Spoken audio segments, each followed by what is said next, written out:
এই যে হাজার হাজার কোটি টাকার ঋণ, সেই ঋণগুলো যাতে ঋণ পুনঃতফসিল করতে পারে সেই সুযোগ সুবিধাটা করে দেওয়ার জন্যই বাংলাদেশের ইতিহাসে প্রথমবারের মতো একজন ব্যবসায়ীকে বাংলাদেশ ব্যাংকের গভর্নর দেওয়া হয়েছে। বক্তব্য ভেবেছিলাম শুরু করব অন্য বিষয় নিয়ে, কিন্তু আজকের অধিবেশনের দিনের আলোচনায় আমাদেরকে আরও বেশি অবাক করলেন মাননীয় অর্থমন্ত্রী।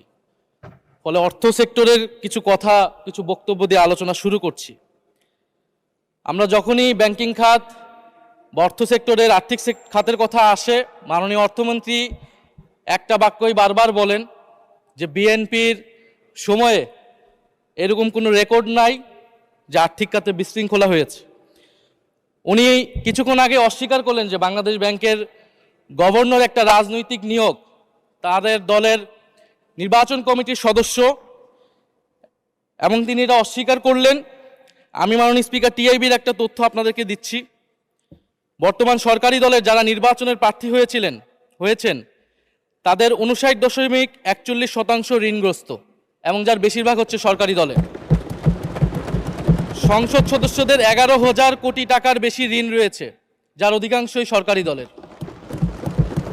এদের অধিকাংশই ঋণ খেলাপি ছিলেন, নির্বাচনের আগে কিছু টাকা ঋণ দিয়ে পুনঃতফসিল করে নিয়েছেন। এবং বর্তমান যে বাংলাদেশ ব্যাংকের গভর্নর, তার স্পেশালিটিটা কি? তার স্পেশালিটি হচ্ছে এই ঋণ পুনঃতফসিল করা, এটাতে তিনি এক্সপার্ট। ফলে তাকে বাংলাদেশ ব্যাংকের গভর্নর কেন দেওয়া হয়েছে এটা খুব পরিষ্কার মাননীয় স্পিকার। এই যে হাজার হাজার কোটি টাকার ঋণ, সেই ঋণগুলো যাতে ঋণ পুনঃতফসিল করতে পারে সেই সুযোগ সুবিধাটা করে দেওয়ার জন্যই বাংলাদেশের ইতিহাসে প্রথমবারের মতো একজন ব্যবসায়ীকে বাংলাদেশ ব্যাংকের গভর্নর দেওয়া হয়েছে। ফলে জাতির সামনে এই জিনিসগুলো পরিষ্কার হয়েছে। এখন সামনের আর্থিক খাতে আরো নিয়োগ তারা কি বিবেচনায় দিবেন, এই জন্য আমরা তাদের উপর আর আস্থা রাখতে পারছি না মাননীয় স্পিকার।